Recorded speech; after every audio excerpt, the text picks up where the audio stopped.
Bienvenue au podcast Le Temps d'arrêt.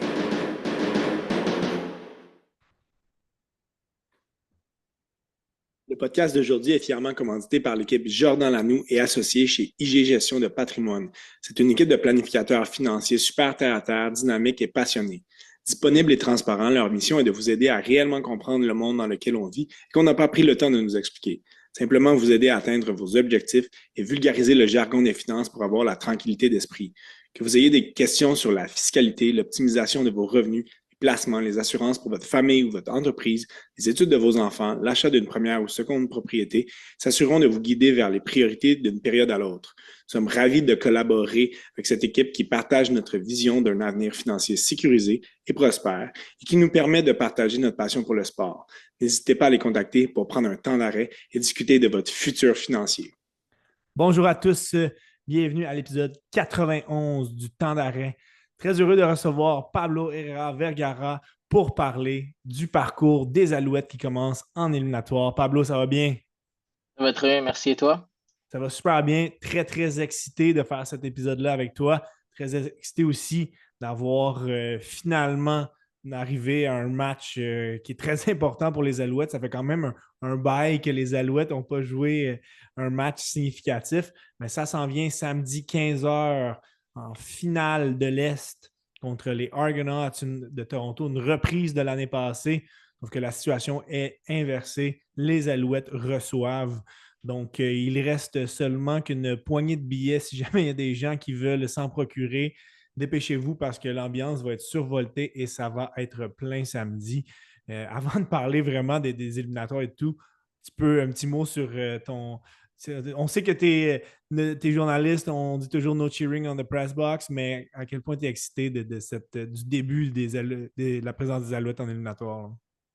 Écoute, j'ai hâte parce que ça fait longtemps que les Alouettes ont poursu une finale de l'Est depuis 2012. Ouais. Puis c'était encore contre les Argos il y a maintenant 12 ans. Donc vraiment, non, très excité parce que c'est une équipe qui est le fun à couvrir. C'est une équipe qui est le fun à regarder aussi. Puis c'est une équipe qui aura vraiment confondu les sceptiques depuis l'an passé, qui a retrouvé le moyen de terminer premier cette année. C'est clair que la fin de saison n'en a pas convaincu plusieurs, dont moi le premier. Mais je pense que de façon générale, c'est tout un fait d'armes que cette équipe-là a accompli. Puis, comme tu l'as dit, je pense que ça va être un excellent match samedi.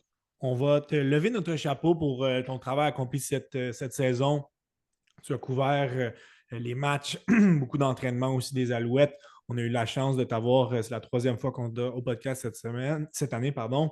On pouvait te lire aussi sur Three Downs Nation, on pouvait t'entendre sur le podcast L'Envol. Donc, beaucoup, beaucoup de contenu de ta part. Très, très privilégié de t'avoir pour justement le match le plus important de l'année. Avant d'en venir à cette confrontation clé, c'est important d'un petit peu de mettre le contexte sur comment certaines équipes se sont rendues là.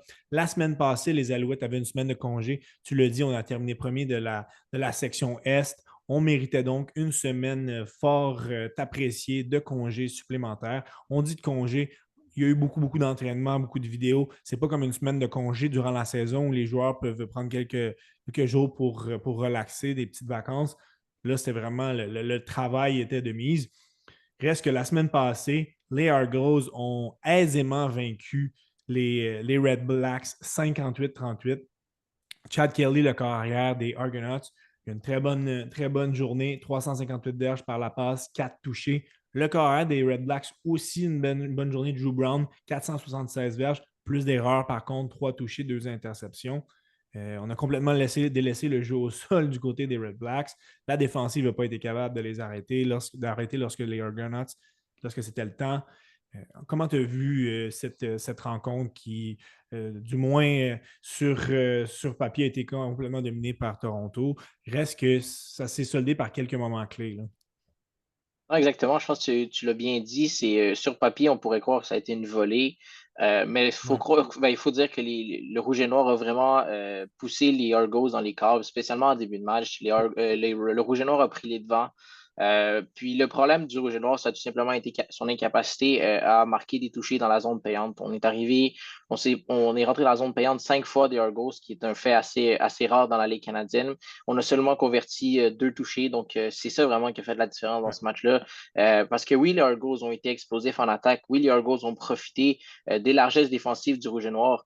Mais il faut dire que l'attaque du Rouge et Noir a donné beaucoup de matériel aux Alouettes sur lesquels travailler parce que les Argos Absolument. avaient beaucoup de misère à ralentir l'attaque du Rouge et Noir qui pourtant n'était vraiment pas la plus explosive de la Ligue canadienne. De l'autre côté, dans la division Ouest, on a eu droit quand même à un affrontement de choc, là, les Rough Riders contre les Lions, qui étaient les autres de la prochaine Coupe Grey. Un seul point avait séparé les deux équipes au classement. On attendait les Lions vraiment, vraiment de manière amplifiée cette année, surtout avec les acquisitions de milieu d'année, là, Nathan Rourke, Mathieu Betts qui se sont rajoutés à l'équipe. Finalement, Nathan Rourke n'a pas été, disons, l'artisan de ce match. Ce fut plutôt Vernon Adams qui a été lancé dans la mêlée. Ça a moins bien été de son côté, 3 interceptions. William Stenbach n'aura pas une deuxième bague en 2 ans. Ça n'a pas été un facteur du tout dans cette rencontre. Ça s'est soldé par une victoire de 28-19 des Rough Riders. Très bonne journée au travail, encore une fois, pour A.J. Ouellet. Harris a fait le travail, il a été efficace. Donc, ce sera Saskatchewan contre Winnipeg en finale de l'Ouest. Donc, es-tu surpris de voir justement les autres de la prochaine Coupe Memorial éliminés aussitôt dans le parcours éliminatoire, là? La Coupe Grey, tu veux dire, je pense. Oui, absolument. Coupe Memorial, ça va Lapsus. prendre. Je pensais déjà au Stade Percival. Ouais, exact. Non, non, mais écoute, pour en revenir à ton point, que je suis surpris, pas nécessairement, parce que pour moi, les Lions se sont tirés dans le pied en allant chercher Nathan Rourke à la moitié de la saison. Vernon Adams avait vraiment le Il était contrôle sur excellent, cette hein. équipe-là. Ouais, mais il y avait le contrôle sur cette équipe-là. C'était lui le joueur qu'on avait désigné. Puis soudainement, Nathan Rourke revient.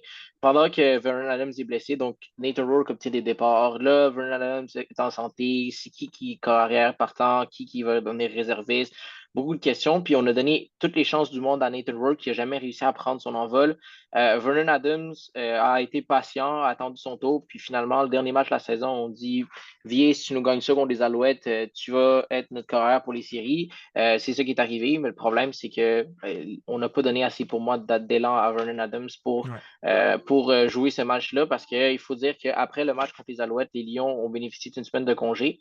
Donc, ils n'ont pas joué la dernière semaine d'activité dans la Ligue canadienne et se sont directement retrouvés en Saskatchewan la semaine dernière. Puis c'est ça pour moi qui a fait la différence. On n'a pas Vernon Adams avait juste un match réellement de retour avant de devoir jouer un match de série qui, pour moi, écoute, ça n'a pas été un grand match de Vernon Adams, mais c'est clair Non. que je pense que les circonstances ont fait en sorte que les Lions se sont tirés dans le pied en allant chercher un joueur qui est très talentueux en Nathan Rourke, mais pour moi, le timing était vraiment pas bien choisi pour les Lions. Ça n'a pas été un grand match pour moi, point. Oui, il y a eu du bon travail défensif de part et d'autre. Je restais un petit peu sur mon appétit de ce qu'on a vu là. J'attendais, oui, les Lions, mais les deux équipes, je m'attendais un petit peu plus de cette confrontation-là. Je pense que ça risque d'être très bon contre Winnipeg, qui ont eu un mauvais début de saison, mais qui se sont repris de main de maître. Donc, Saskatchewan, Winnipeg, deux fanbases qui sont très intenses, bruyantes.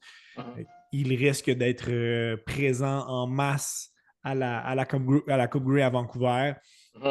Mais ça risque d'être un bon affrontement pour la semaine prochaine. Passons vers justement cette confrontation qui nous intéresse particulièrement, les Alouettes contre Toronto. On s'est affronté 3 fois en saison régulière. Quand même, faut mettre les choses en contexte ici. Les Alouettes ont donc quand même fini avec une fiche de 12-5-1, 25 points pour la première place dans la LCF au grand complet. Comme tu l'as dit, c'est la meilleure saison depuis 2012. On a perdu 3 de nos 4 derniers matchs.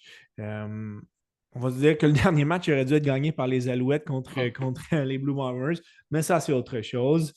Les Alouettes contre les Argonauts. Donc, je reviens justement aux 3 affrontements. Ça a été une victoire des Alouettes 30-20 en juin, une défaite des Alouettes 37-18 le 11 juillet. On doit dire qu'il y a eu une blessure de Cody Fajardo tôt dans le match. Ça a été la première défaite de l'équipe. On a eu plusieurs partants aussi qui ont quitté durant le match. Là, ça a été l'hécatombe cette journée-là, donc ça n'a pas bien été. Et par la suite, une victoire de 37-31 des Argos le 28 septembre dernier. Donc, mis tout ça ensemble, là, les Argos ont une fiche de 3-4 à l'extérieur. Parle-nous un petit peu des confrontations qui ont eu lieu entre les deux équipes cette année. Qui va nous mener à ce qu'on va avoir justement la fin de semaine prochaine? Écoute, je pense qu'on a eu un peu de tout dans ces affrontements-là. Puis c'est un peu une situation différente à celle de l'an passé où les Alouettes avaient perdu tous leurs matchs contre les Argos avant de se retrouver en finale de l'Est à essayer de les surprendre, ce qui est arrivé éventuellement. Le premier match les deux équipes, vraiment, les Alouettes étaient au sommet de leur art autant défensivement qu'offensivement. Puis c'était Cameron Dukes qui était le carrière des Argos de Toronto. Donc ça, pour Ouais. moi, ça aura fait une différence pour l'équipe torontoise parce que clairement, Chad Kelly versus Cameron Dukes, c'est même pas une question. Là. Chad Kelly est 10 fois meilleur. Le deuxième match, comme tu l'as dit, beaucoup de blessés, donc c'est difficile à évaluer. Moi, c'est vraiment le troisième match qui, pour moi, est la meilleure référence des trois matchs parce qu'on avait force contre force. Ouais. Puis les Alouettes se présentaient à Toronto avec une envie de gagner, puis une envie de justement de s'affirmer comme le champion de l'Est. Finalement, ce ne sera pas produit, mais je pense que dans ce match-là, l'attaque a été rassurante dans le sens où on a été capable de faire bouger le ballon contre les Argos suffisamment. On a permis à l'équipe de gagner, mais c'est la défensive qui, pour une fois, a flanché. Puis, lorsque tu regardes ça froidement, si le scénario se reproduit en attaque samedi, c'est clair que la défensive, pour moi, va connaître une meilleure performance, puis les Alouettes pourraient se tirer de ce match-là avec la victoire. Donc, de ce côté-là, je pense que c'est quand même assez positif Ouais. lorsqu'on regarde de cet aspect-là, mais défensivement, dans ce match-là, ça va être extrêmement difficile contre la course. Ka'Deem Carey avait couru pour près de 100 verges, mais au total, les Argos, en tant qu'équipe, avaient couru pour plus de 200 verges, si j'inclus les courses du corps arrière puis des balayages rapides. Donc, on avait franchi 2 terrains contre les Alouettes. Donc, ça, pour moi, ça ne peut pas arriver, tout simplement. Puis les joueurs en sont conscients. On en a parlé aujourd'hui après l'entraînement. Les joueurs sont extrêmement conscients de cet aspect-là du jeu des Argos qui est une force. Mais du côté des Alouettes, il faut qu'on trouve le moyen de les arrêter parce que sinon, l'après-midi va être long pour les Alouettes. Absolument. On entreprend ce parcours éliminatoire dans un contexte complètement différent de celui de l'année dernière. On arrivait comme un rouleau compresseur la saison dernière. On avait du momentum. Ça s'est soldé par une victoire contre les Tiger Cats, une victoire contre les Argonauts et éventuellement une victoire à la Coupe Grey. Cette année, le contexte est complètement différent. Hein. Tu l'as mentionné, le fin de saison un petit peu sur les chapeaux de roue, ça n'a pas convaincu vraiment les amateurs des Alouettes. On n'a pas pris notre air d'aller. Évidemment, Cody Fajardo a été un petit peu blessé. Là, il a partagé aussi la tâche avec Davis Alexander. Mais on est qualifié pour les séries depuis début septembre. On est assuré de la première place depuis un bon mois. Ça fait longtemps qu'on n'a pas joué du football significatif. Dans les dernières semaines, plusieurs partants ont simplement laissé leur place ou ont eu du temps de jeu allégé. Donc, penses-tu que tu as été à l'entraînement cette semaine? L'état d'esprit, est-ce qu'on semble avoir le même instinct de tueur de l'année passée de tout le monde est contre nous, on veut prove everybody wrong? Ou quel est l'état d'esprit de cette équipe-là pour entreprendre, disons, le parcours qui est très, très, très important parce que le contexte est totalement différent? Là. C'est clair que le contexte est complètement différent, mais c'est clair que les Alouettes adorent jouer la carte du négligé. Puis l'an passé, à tous les entraînements, tous les matchs, on parlait, oh, personne ne nous voit là. On nous avait mis 9e au début de la saison, dans les prédictions des experts. Donc, tout était en place pour qu'on ait une saison difficile. Puis finalement, on est allé chercher la Coupe Grey. Donc, cette année, c'est un peu différent dans le sens où on a encore cette mentalité de vouloir aller conquérir quelque chose. Donc, on n'essaie pas de défendre un titre, on essaie plutôt de reconquérir le titre. Donc, c'est une espèce de mentalité différente. Mais je sens un calme qui n'était pas présent chez les Alouettes la saison dernière, où la saison dernière, à tous les matchs, on avait comme une espèce de motivation supplémentaire de prouver que tout le monde avait tort. Cette année, c'est beaucoup plus calme. Puis j'en ai parlé avec Donald Sankey il y a quelques semaines parce que lui, l'an passé, avait dit après une défaite contre les Argos, justement, en septembre, il avait dit on ne perdra plus aucun match d'ici la Coupe Grey, puis on va leur gagner la Coupe. Ben, c'est ça qui est arrivé. Ouais. Je suis allé le voir cette année, puis il m'a dit non, cette année, je ne dirais pas quelque chose comme ça parce que cette année, j'ai vraiment confiance en mon équipe. On sent qu'on n'a pas besoin de motivation supplémentaire pour faire ce qu'on a à faire. Puis je trouve ça assez intéressant parce que c'est une autre façon de voir les choses. Les Alouettes se présentent avec beaucoup de calme, que ce soit après les matchs, les joueurs, le discours reste le même malgré une séquence plus difficile, le discours restait le même. Les joueurs croient énormément au système. Puis moi, j'ai hâte de voir comment cette équipe-là va sortir samedi, mais je ne serais pas surpris qu'on trouve le moyen de gagner ce match-là avec une bonne performance convaincante.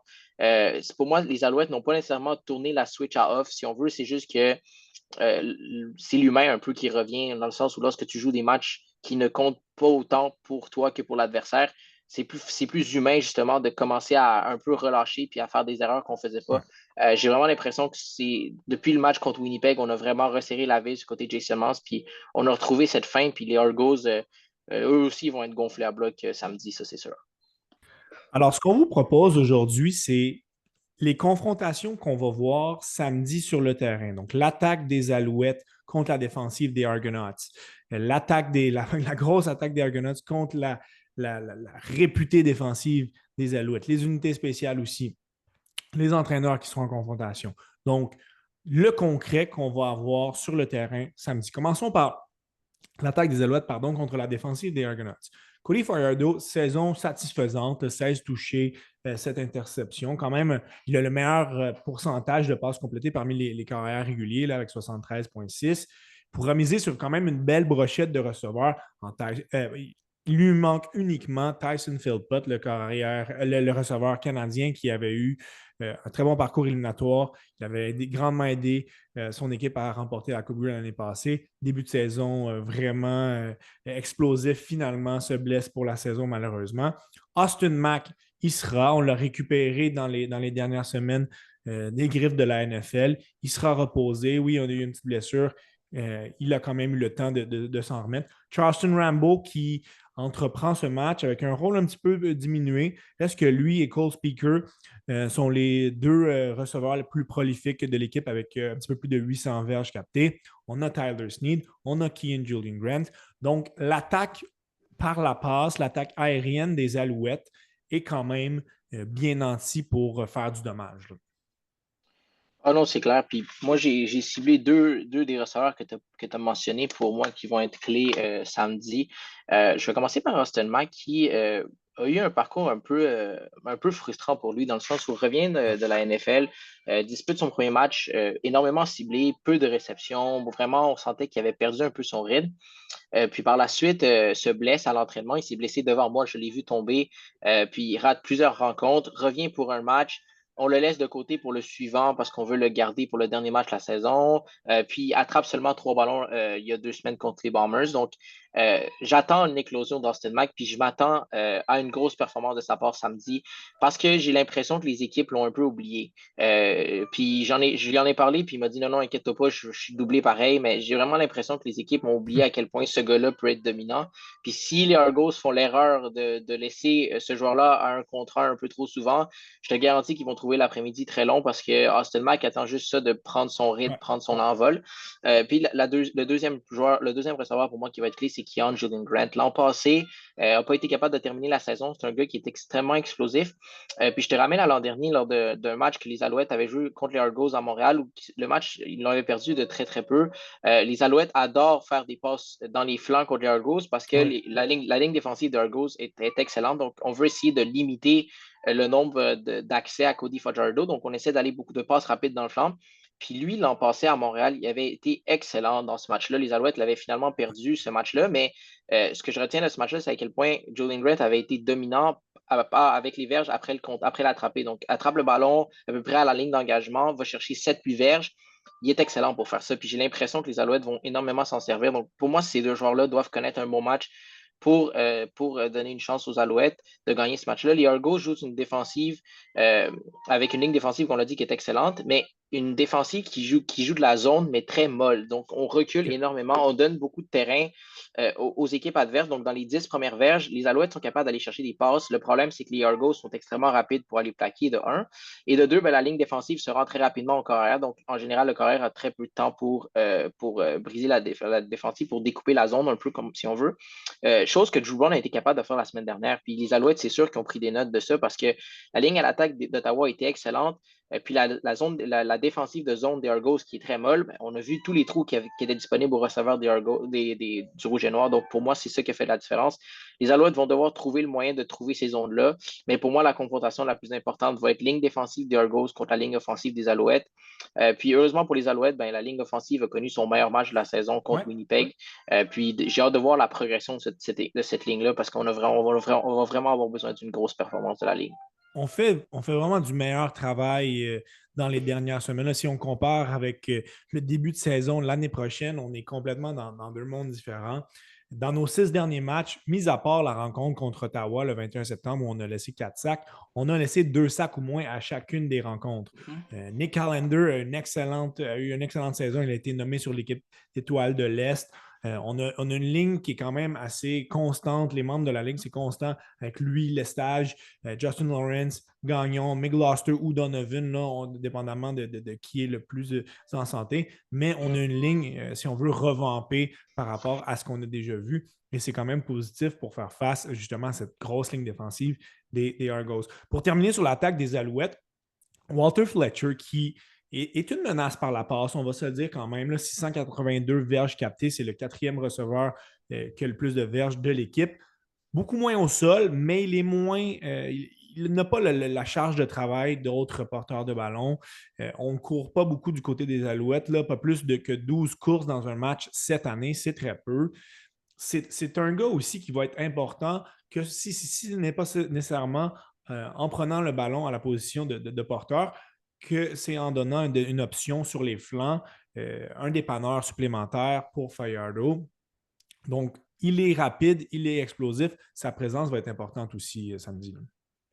Oh, c'est clair. Puis Walter Fletcher, l'an dernier, lui, n'a pas été. N'était pas en uniforme pour le match de la Coupe Grey parce qu'à cause du ratio, on avait choisi William Stenbach et Joshua Antwi. Puis, salutations au collègue Herb Zurkowski de Gazette qui lui a parlé. Puis, justement, il a mentionné parce que dans le fond, dans la Ligue canadienne, pour que ton nom soit gravé sur la Coupe Grey, il faut que tu sois en uniforme pour le match. Donc, ça ne suffit pas de faire partie de l'édition de l'équipe. Il faut que tu sois habillé pour le match de la Coupe Grey. Puis, Herb Zurkowski, ouais, exactement. Donc, Pierre-Olivier Lestage non plus n'a pas son nom sur la Coupe Grey, malgré le fait qu'il a joué presque toute la saison l'an passé. Puis donc, pour les deux joueurs, en fait, c'est un objectif d'avoir leur nom gravé sur la coupe cette année. Puis Walter Fletcher, j'ai l'impression que c'en est un qui pourrait connaître un excellent match. Pas nécessairement comme coureur, parce que tu l'as dit, les Alouettes ne courent pas énormément. Puis de toute façon, contre les Argos, courir, c'est pas tant une bonne idée. Par contre, lorsqu'il sort du champ arrière, c'est vraiment une menace. Puis moi, j'ai vraiment l'impression qu'on va énormément s'en servir dans ce match-là de Walter Fletcher, parce que je l'ai dit, les Argos reculent énormément. Puis Fletcher a la vitesse pour aller chercher les verges qui manquent, que ce soit sur des passes pièges ou que ce dans soit. Dans les zones intermédiaires. Là. Exactement. Ou juste en sortant de charrière, passe rapide dans les flancs, il va être capable d'aller chercher la distance puis battre des secondaires comme Winton, McManus puis d'autres du côté des Argos. Donc, pour moi, ça va être un élément à surveiller clairement. Puis, on n'en a pas beaucoup parlé, mais Cody Fajardo va devoir avoir son meilleur match de la saison. Là. C'est vraiment, tu l'as dit, c'est une saison qui est satisfaisante pour lui, mais pour moi, il est capable d'en donner encore plus.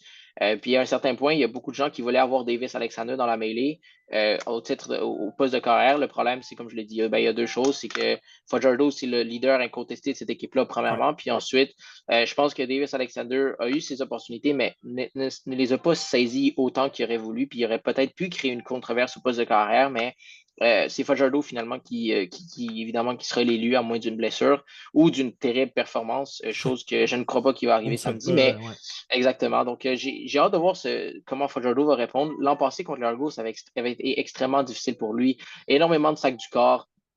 Oui, les Alouettes avaient gagné ce match-là, mais c'était grandement grâce à la défensive. Puis j'ai l'impression que cette année, ça va passer plus par l'attaque que par la défensive, parce que la défensive est bonne, mais elle n'est pas au niveau qu'elle était l'an passé, surtout lorsqu'on considère une perte comme un joueur comme Mustafa Johnson qui ne devrait pas jouer le match de samedi.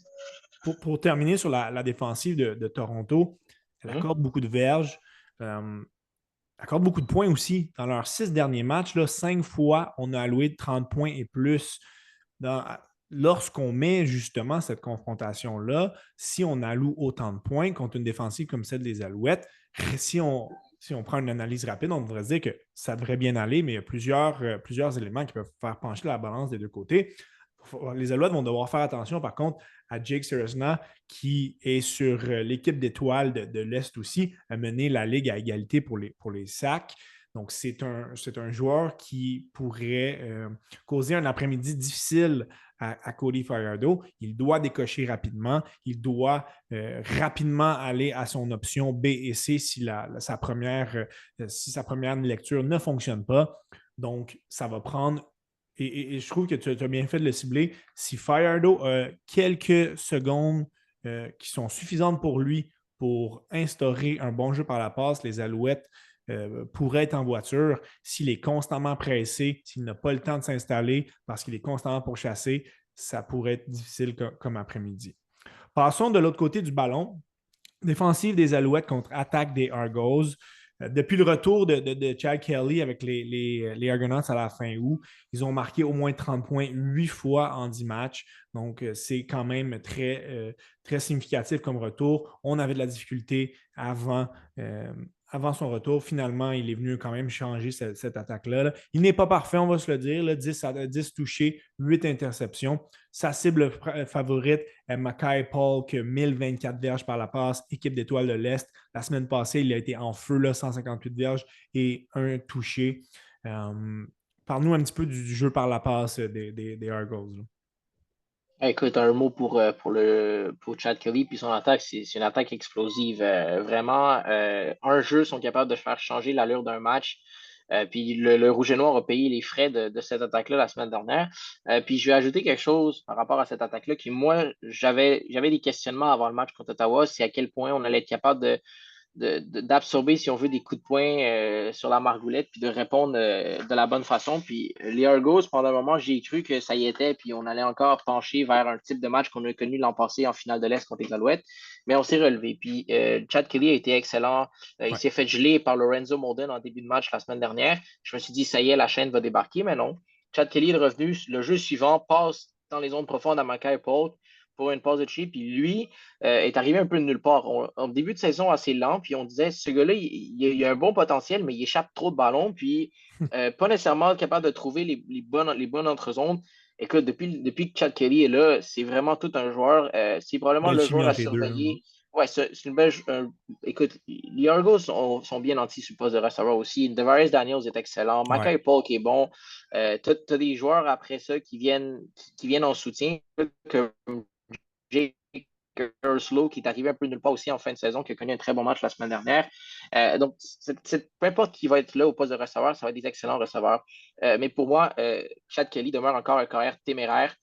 Il prend énormément de risques. Et moindrement que les Alouettes sont capables d'intercepter quelques-uns de ses ballons, ça va lui donner le goût d'en lancer d'autres. Puis ça risque encore d'être d'autres interceptions. Donc, les Alouettes doivent, pour moi, provoquer les premiers revirements du match, doivent mettre énormément de pression sur Chad Kelly et le forcer justement à se débarrasser du ballon. Mais l'autre problème avec les Argos, c'est qu'ils sont capables de courir extrêmement bien. La ligne à l'attaque est excellente et on est capable de courir de la bonne façon. Ça allait être mon prochain point, Pablo. La ligne, oui, elle est une force, là, une des meilleures lignes de la ligue. Là. On a des John Allen, Ryan Hunter qui sont sur l'équipe d'étoiles. Ryan Hunter qui est en nomination pour le meilleur joueur de ligne de la ligue. Toutefois, le jeu au sol, oui, on le regarde sur papier. Kadeem Carey, plus de 1000 verges au sol, équipe d'étoiles de l'Est. Par contre, ce sont des prestations peu régulières, peu constantes de son côté. La semaine passée, ça a été extrêmement difficile. Oui, tu as dit tout à l'heure, il a connu un très bon match contre les Alouettes plus tôt cette année. J'ai vu par contre cette saison des moments où les Argos, que le jeu au sol n'était pas un facteur du tout, du tout. Donc, je pense que Karim Carey, ce n'est pas AJ Ouellet. Heureusement pour lui, comme tu l'as mentionné, Mustapha Johnson n'est pas là, le plaqueur défensif. C'est une grosse perte parce qu'il aurait pu rendre la vie très difficile à Carey qui voudra peut-être profiter de son absence. Mais pour moi, ce n'est pas un porteur aussi complet qu'un AJ Ouellet. Il est vraiment aidé par sa bonne ligne. Donc, qu'est-ce qu'on va avoir de Carey samedi? C'est peut-être un facteur X de son côté pour avoir une bonne performance. Mais si on réussit à l'éteindre, ça pourrait vraiment aider les chances des Alouettes. Sais-tu quoi? Les Alouettes sont très mauvais contre le jeu au sol. N'importe quelle équipe de la Ligue canadienne a réussi à courir contre les Alouettes. Puis ça, c'est C'est un gros problème. C'est un gros problème parce que les Argos, tu n'as pas besoin de les inviter à courir, ils vont le faire quand ils vont en avoir de besoin. Puis du côté des Argos, c'est bizarre, mais je m'attends à beaucoup de passes pareilles parce que les Alouettes se sont préparés, se préparent énormément à arrêter le jeu au sol. Puis j'ai l'impression que les Argos vont peut-être se servir de ça pour se dire, bon, les Alouettes ont mis beaucoup d'efforts pour arrêter le jeu au sol. On va être prêt de ce côté-là. Donc, nous, on va arriver avec une stratégie différente, puis on va passer le ballon davantage que courir. Puis lorsqu'il faudra, ça va ressembler un peu comme le match la semaine dernière contre Ottawa, j'ai l'impression, du côté de Toronto pour le plan de match. On va vouloir se servir de carry lorsque ça va être le temps d'imposer notre volonté, puis de donner un ton différent au match. Mais pour moi, c'est quelque chose que les Alouettes doivent quand même être prêts Adresser, oui, définitivement. parce que sérieusement, c'est ça pour moi la plus grande inquiétude. On n'est pas capable d'arrêter le jeu au sol de l'équipe adverse. C'est un gros problème depuis le début de l'année. Ça a été bien fait contre Winnipeg il y a 2 semaines, mais il faut dire que Winnipeg, ben, c'est un peu comme ce que je dis en ce moment par rapport aux Argos. Ils se sont dit les Alouettes vont tellement mettre d'efforts, vont tellement travailler pour essayer d'arrêter notre jeu au sol. Nous, on va passer le ballon à la place. Puis Zach Collaros n'a pas nécessairement eu le succès qu'il voulait. Exactement. Donc, pour moi, les Alouettes, c'est vraiment en deux temps. Tu es capable d'arrêter le jeu au sol, tu forces Chad Kelly à prendre des décisions téméraires. Il va réussir des bons coups, Chad Kelly, dans ce match-là, je suis pas mal sûr. Mais il est capable de aussi faire des conneries, si on veut, des erreurs assez majeures de sa part, des crampes au cerveau. Donc, les Alouettes doivent profiter de ces erreurs-là parce qu'il va en avoir du côté de Chad Kelly. C'est un carrière extrêmement téméraire. On a parlé justement de cette ligne défensive qui est probablement la faiblesse, là, la ligne défensive contre la course. C'était la faiblesse qu'on avait adressée dans notre épisode de mi-saison. Ça a été partiellement comblé, malheureusement, pour l'équipe. Là. On parlait de la perte de Mustapha Johnson. Il n'y a aucun des remplaçants qui peut prendre sa charge de travail, qui peut réaliser les jeux qu'il entreprend. On a eu de l'aide quand même durant l'année. Là. On a pu saluer le retour de Loa Lugua, qui avait été excellent dans le dernier parcours éliminatoire. Addition de taille. Et un joueur aussi qui a sorti de sa coquille durant l'année, c'est Isaac Adeyemi-Berglund. 7 sacs du corps, principalement en deuxième moitié de saison, nommé sur l'équipe d'étoiles de l'Est, nominé comme le joueur canadien par excellence du côté de l'Est. Donc, on a vu une transformation de son côté. Donc, contre la course, on a certaines faiblesses au milieu de cette ligne-là, mais on a quand même 2 éléments qui vont pouvoir venir chauffer Chad Kelly en Uguak puis Adeyemi Berglund.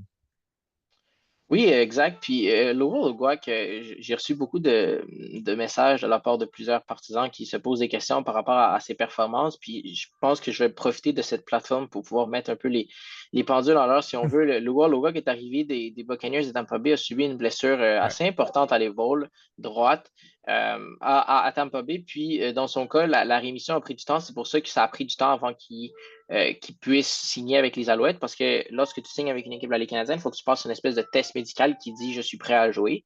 Donc, de ce côté-là, ce n'était pas possible dans son cas, donc il a dû attendre. Est arrivé à Montréal, puis visiblement, il n'était pas encore à 100%, puis il a subi une autre blessure à la même épaule. Puis évidemment, il n'est pas rentré dans les détails, mais ce n'est pas la même blessure, mais c'est à la même épaule. Donc, de ce côté-là, il était assez limité. Puis vraiment, le premier match où il était vraiment à 100%, c'était contre les Bombers de Winnipeg. Il m'a dit qu'il se sentait bien après. Donc, lui, c'est un autre joueur que j'ai hâte de surveiller samedi. Si lui est capable de rabattre Chad Kelly au sol ou de rabattre des ballons comme il l'a fait si bien la saison dernière, ça pourrait être un X-factor, si on veut, donc un facteur X pour les Alouettes, parce que, encore une fois, c'est un autre joueur comme Austin Mack, on a un peu oublié à quel point il avait été bon l'an passé. Puis moi, je parle à tout le monde qui veut l'entendre de son plaqué contre Brady Oliveira en finale de la Coupe Grey l'an passé. Écoute, je le pense encore. J'en ai parlé il y a 2 semaines à l'entraînement, puis on a ri ensemble parce que, écoute, c'est un plaqué monstre. On en vibre encore. C'est le type de plaqué. Puis c'est le même type de plaqué que Lorenzo Molden a fait la semaine dernière contre Chad Kelly. Puis sérieusement, je pense que si le match avait été à Ottawa, peut-être que ça aurait fait encore plus tourner les choses. Parce que c'est le type d'environnement que lorsque tu es à la maison, lorsque tu réalises un jeu comme ça, ça peut vraiment changer la dynamique d'un match. Donc, j'ai l'impression qu'Uguak est capable de sortir ce type de jeu-là. Puis non, ça ne viendra pas de nulle part. C'est juste qu'il est rétabli maintenant à 100%. Puis j'ai l'impression que là, il va passer à l'autre niveau. J'ai hâte de voir lui en fin de semaine. Parlons du joyau des Alouettes qui, selon moi, se trouve à la position de secondaire. on retrouve deux joueurs qui ont eu une saison extraordinaire. Tu as parlé de lui tout à l'heure, Darnell Sankey, Tyrese Barrett aussi. C'est deux des 4 seuls joueurs dans la ligue qui ont eu 100 plaqués cette saison. Équipe d'étoiles pour les deux. Tyrese Barrett qui est nommé joueur défensif, nominé comme joueur défensif par excellence au niveau de l'Est, donc pourrait fort bien le gagner cette saison. On a eu aussi on a eu quelques Américains qui ont rotationné comme un troisième membre de cette unité-là. On a eu un travail extraordinaire de Geoffrey Quentin Arcou qui a été excellent à leur côté. Donc, on a aussi très bonne tertiaire, Marc-Antoine Dequoy, Cabion Ento, équipe d'étoiles, Deontay Ruffin, Wesley Sutton, très bon en couverture de passe. Mais c'est surtout au niveau des secondaires qu'on est dangereux et on pourrait dicter la rencontre au niveau de deux gars comme Sankey et Beverett. Là. C'est clair. Puis dans tout ça, il ne faut pas oublier que les Alouettes se débrouillent depuis le premier match de l'année sans Reggie Stubblefield, Ouais. qui pour moi était vraiment. Écoute, ce gars-là était capable d'être une étincelle à tous les matchs. Puis lorsque je suis retourné voir les faits saillants de la finale de l'Est la saison dernière, il avait réussi excellent, toute une interception. Il n'y avait absolument rien qui avait passé de son côté. Puis c'est le type de joueur qui va malheureusement manquer aux Alouettes lors d'un match éliminatoire comme le match de samedi. Mais tu l'as dit, Bryce Cosby, puis à un moment donné, c'était Titus Wall, qui est venu là. Mais ça donne une idée de la profondeur. Titus Wall est rendu sur l'équipe de pratique des Alouettes de Montréal. Ça donne une idée d'à quel point cette équipe-là est profonde au poste de secondaire. Donc, sérieusement, j'ai hâte de voir qu'est-ce que ça va donner. Mais et Beverett et Sankey ont vraiment pris personnel la contre-performance de l'équipe le 28 septembre dernier, lorsque les Alouettes se sont présentés à Toronto. Ils l'ont encore sur le cœur, puis j'ai l'impression qu'ils vont connaître un bon match parce que ça n'a pas passé par eux, c'est sûr. Parce que ce soit par la course, où Kadeem Carey va vouloir s'imposer, Deontay McMahon va vouloir s'imposer, mais aussi par la passe, parce qu'il y a beaucoup de passes qui se complètent dans ces zones-là, puis il faut que ça fasse mal. Il faut que ça fasse mal comme écoute, ça a fait mal le match en Saskatchewan, la demi-finale de l'Ouest, des plaqués monstres.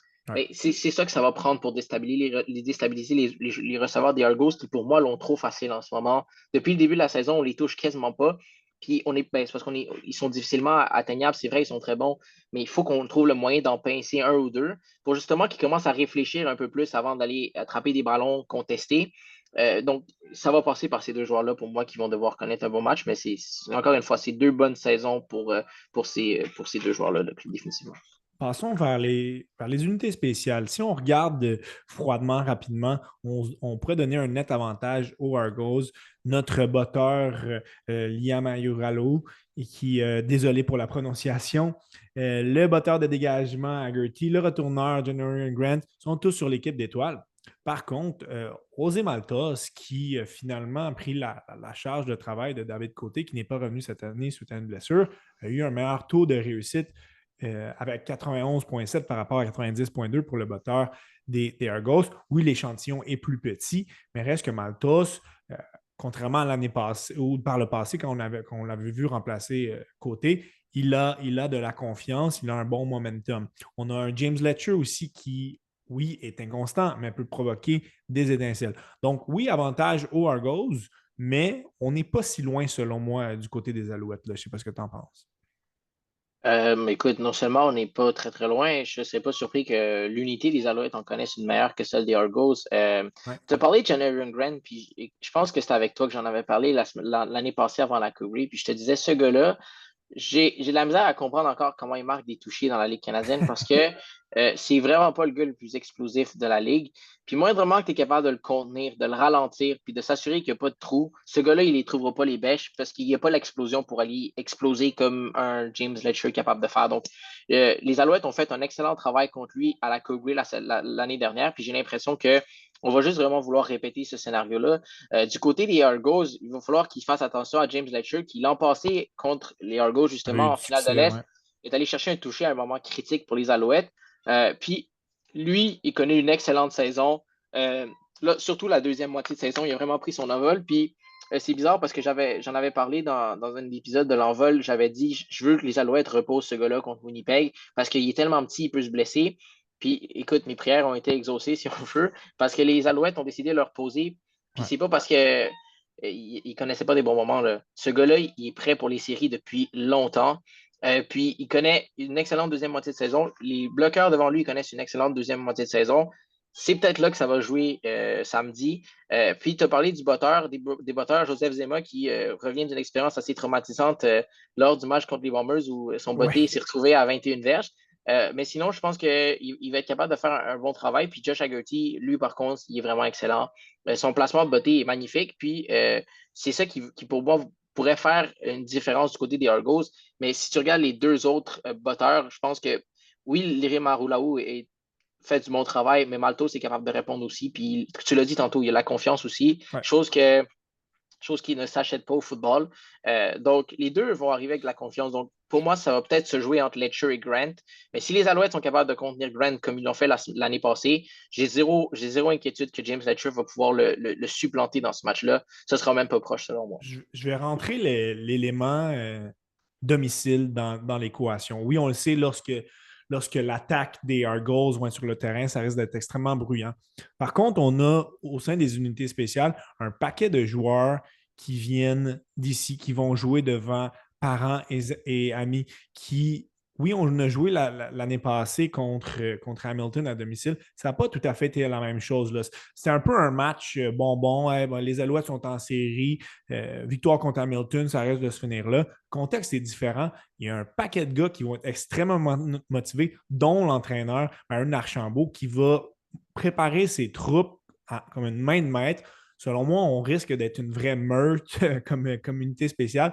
Donc, je pense que tu l'as dit, là, cette unité spéciale-là est capable de refouler les Argonauts dans une zone où ça va permettre à la défensive de prendre un petit peu plus de momentum. Mais il y a cet aspect-là à prendre en considération qu'on est à la maison. Oui, lorsque c'est l'attaque de l'équipe adverse, il y a un impact. Mais quand c'est les unités spéciales aussi, que ce soit lors d'un botté de placement qui est un petit peu difficile, un gros plaqué sur les unités spéciales, tout cela, tout ça compte et je pense que les Alouettes ont les éléments en place pour avoir un impact. Parlons de cette équipe d'entraîneurs, Pablo, pour conclure ce tour d'horizon. J'aurais tendance à donner un avantage aux Alouettes. Ils sont passés par là l'année passée. C'est un groupe qui est très semblable par rapport au passé. Jason Moss, qui est nominé pour l'entraîneur de l'année, selon moi, il devrait le gagner si c'était juste de moi. Là. Mais on est bien coaché du côté des Argonauts aussi, mais je trouve qu'on est dans un moule plus favorable du côté des Alouettes là, au niveau des entraîneurs. Une chose qu'on pourrait reprocher à Jason Moss, c'est l'efficacité dans ses demandes de reprise vidéo. Ça a moins bien été à ce niveau-là, mais parfois, ce sont on flip a coin, c'est 50-50. Je pense qu'il y en a quelques-unes qu'on s'est dit, ah ouais, ça a été contre les Alouettes, alors que peut-être que ça aurait dû être l'inverse. Mais c'est peut-être vraiment la seule petite affaire. Là, c'est pour gratter quelque chose. Absolument. Là. Ben, écoute, les Argos ont aussi un bon groupe d'entraîneurs. Cette Ouais. équipe-là est allée chercher la Coupe Grey en 2022. Donc, on va avoir une bataille entre les deux plus récents champions de la Coupe Grey. Donc, c'est vraiment. Ce personnel d'entraîneur-là aussi a subi la défaite l'année dernière. Donc, ils vont vraiment être gonflables là, que les Bon, Argos. enfin. Ouais. Puis c'est du quoi, Ryan Dinwiddie, pour moi, c'est le type d'entraîneur qui. Écoute, je vais peut-être faire sourire les partisans du Canadien, mais tu sais, qui représente un peu la ville de Toronto. Tu sais, un peu avec une attitude un peu cocky, un peu une Ouais. attitude un peu hautaine, de regarde, tu sais, on est les maîtres ici, puis on mène les affaires, on est l'équipe la plus talentueuse, puis on va faire notre travail. Mais lui a été obligé de retourner à la table à dessin cette année parce que la saison dernière, les Alouettes sont allés à Toronto, puis non seulement ils les ont battus, mais ils les ont vraiment détruits Ah ouais. complètement leur élan. Puis lui a été obligé de retourner à la table à dessin puis de s'incliner, de dire wow, OK, ça peut pas continuer comme ça. Mais quand même, cette année, j'ai quand même retrouvé, surtout en deuxième moitié de saison, lorsqu'il a retrouvé Chad Kelly, il a retrouvé cette petite attitude un peu tu sais, Autant, là, ouais. un peu hautaine. Puis moi, je me rappellerai toujours d'un match l'année passée lorsque les Argos avaient battu justement les Alouettes. Le dernier match que les Alouettes avaient perdu la saison dernière. Écoute, il y avait quelques images de lui sur le banc. Écoute, il narguait les entraîneurs des Alouettes. Tu sais, il faisait des signes avec la main pour se vanter. Donc, tu sais, cet entraîneur-là, à Montréal, tu sais, il est détestable. Tu sais, c'est le type Ouais. d'entraîneur que tu as envie de battre et Qu'on aime battre haïr. encore. Exactement, qu'on aime haïr puis qu'on veut battre encore. Donc, de ce côté-là, chapeau à Ryan Dinwiddie parce qu'il joue très bien cette carte-là. Mais du côté des Alouettes, tu l'as dit, on demeure calme. On est capable de contrôler nos émotions. Puis c'est vraiment l'image de Jason Moss qui est beaucoup plus calme qu'il l'était lors des années antérieures, lorsqu'il était en Saskatchewan, lorsqu'il était à Edmonton, où vraiment il pétait un plomb, puis tout l'équipement partait au presque. Euh, Puis ça déteint sur les joueurs. Puis j'ai vraiment l'impression que c'est ça qui pourrait aussi faire la différence. C'est le tempérament des entraîneurs. Ryan Dinwiddie, c'est un entraîneur extrême. Ben, les deux, en fait, c'est des entraîneurs avec beaucoup d'émotions. Mais Ryan Dinwiddie, s'il y en a un des deux pour moi qui est capable de franchir la ligne samedi, ça va être Ryan Dinwiddie, puis Ouais. de commencer à enguirlander des joueurs, à lancer des tablettes, Perdre ou son soit. coup un peu. Ouais. Exactement. Donc, c'est peut-être là pour moi que la différence va jouer parce que niveau Intéressant. coaching, je pense que les deux C'est des offrent bonnes têtes de du bon football. travail. Ouais. Exactement. C'est des bonnes traites de football, c'est des bons. Ils font des bons schémas de jeu. Tout le monde va être prêt de ce côté-là. Mais vraiment, ça va être au niveau de qui va être capable de garder son cool jusqu'à la fin. Ouais. Parce que pour moi, c'est un match qui va jouer dans les dernières minutes du match. Puis c'est là que ça va jouer. Au niveau de la concentration jusqu'à la fin, puis de l'exécution. Puis si Ryan Dinwiddie perd son calme, ben, ses joueurs vont perdre le calme aussi. Puis c'est là que des pénalités peuvent arriver pour narguer l'adversaire, pour rudesse excessive, avoir plaqué à l'extérieur des limites du terrain. Donc, ça va être pour moi une bataille de qui va être capable de garder son cool. Puis c'est pour ça que je donne un avantage à Jason Moss. Si tu m'avais posé la question il y a 3 ans, je t'aurais jamais dit de donner la Ah, même c'est sûr, réponse. c'est sûr. Mais depuis que Jason Moss est dans la barre des Alouettes, vraiment, il a pris sur lui de ce côté-là. Puis je lui lève mon chapeau parce qu'il est rendu beaucoup plus calme qu'il était. Puis je te dirais même qu'il va peut-être encore Ouais. plus garder son cool que Ryan Dinwiddie samedi. Donc j'ai hâte de voir ça, mais je pense que c'est là que ça va se jouer. Voilà qui met la table pour un affrontement, disons, à s'en lécher les doigts, là, honnêtement. Vraiment. On ne peut pas rien demander de mieux. Une reprise de l'année passée avec les deux meilleures équipes de l'Est, c'est ce qu'on voulait avoir. En quelques mots, Pablo, vraiment, de manière très, très brève, tes prédictions pour ce match et on sait qu'il peut se passer plusieurs choses, mais si tu devais me donner vraiment en quelques mots le prochain gagnant de la Coupe Grey, de qui il Oh, s'agirait selon toi? Là, ah ouais, OK, le prochain gagnant de la Coupe. OK, aussi, c'est là, là que ça s'en va. on pousse un petit peu plus loin, OK, mais excellent. Ben moi, premièrement, j'ai les Alouettes gagnants samedi. Je vais évidemment élaborer un peu plus dans le sens où versus les autres matchs, mais pour moi, ça va jouer sur le dernier jeu du match. Ça va être un placement de José Maltos qui va faire la ouf, différence. J'ai l'impression que ça va être un allez, 27-24 là, sur un Pablo, botté tu vas d'à peu jouer près sur nos 50 nerfs. verges. Là. Ouais, mais je pense, tu sais, une botée d'une cinquantaine de verges, quelque chose comme ça 27-24 Fin de Alouettes. match Cendrillon. Hein. Exactement, fin de match à signer Maltos. Pour moi, pour les Alouettes, le match de samedi. Du côté de l'Ouest, je pense que les Rough Riders vont aller battre les Bombers. S'il y a Intéressant. les Bombers sont allés à la Coupe Grey 4 années de suite, ils pourraient aller pour une cinquième année. Je pense que des 5 fois, ben pas cinquième année, cinquième saison, parce qu'il y a la saison de la COVID qui a été annulée, mais lors des les 4 dernières saisons, puis en fait, si j'ajoute celle-là, je pense que les Riders ont la meilleure chance de toutes les autres équipes qui les ont affrontées de battre les Bombers. Je pense que l'aura des Bombers est moins présente que les années dernières et je pense que les Riders vont en profiter. Et finalement, un match Alouette Rough Riders à la Coupe Ben, Grey. je vais t'arrêter là, Pablo, parce que si jamais c'est ça qui arrive, on se reparle la semaine prochaine si ça te tente. On se refait un Absolument. autre épisode la semaine prochaine. Tu Absolument. vas avoir la chance d'être en Colombie-Britannique. C'est sûr que ça serait nettement plus agréable pour toi si c'est les Alouettes qui s'y rendent. Mais si on a les Alouettes en finale, on va se faire un autre épisode. Puis là, tu nous donneras ta prédiction pour cette Coupe Grey. Avec plaisir. On va faire ça comme ça. Pour ceux qui sont sur YouTube, vous pouvez voir derrière moi une affiche de la conquête de la Coupe Grey des Alouettes de l'année passée. Ça a été un événement marquant pour les partisans des Alouettes, pour la ville de Montréal. À partir du moment que les Alouettes ont été sacrés champions, Danny avait déjà la tête sur sa deuxième bague de suite. Et le moment est réel. Hein? On est en plein dedans. Tout est une possibilité. Rien n'est gagné encore. Mais on va avoir du football d'une très, très, très grande qualité samedi, 15h au stade Percival Molson. Ah, c'est clair, j'ai vraiment hâte de voir ce match-là. Puis écoute, il reste que 250 billets. Écoute, pour vrai, c'est clair que le match va être à guichet fermé. Ça, c'est plus une question. Donc, pour moi, ça va être une question de qui va acheter les derniers billets. L'ambiance va être survoltée. C'est le type de match comme amateur de football que tu veux voir. C'est le match c'est le type de match comme amateur que tu veux vivre en présence, être là pour vivre ces émotions-là. Puis au stade, on a bien beau le critiquer, le stade Percival Molson, mais sérieusement, lorsque ces gens-là se mettent à faire du bruit, c'est assez spécial. J'ai la chance d'être sur les lignes de côté pour les 3 dernières minutes du match. Et le bruit, c'est quelque chose. C'est vraiment spécial. Puis j'ai hâte de voir que ça va donner samedi, mais j'invite tous les gens, s'ils veulent se présenter au stade, écoute, ça va être tout un spectacle. Match serré, j'en suis convaincu. On nous souhaite évidemment un résultat favorable pour les Alouettes.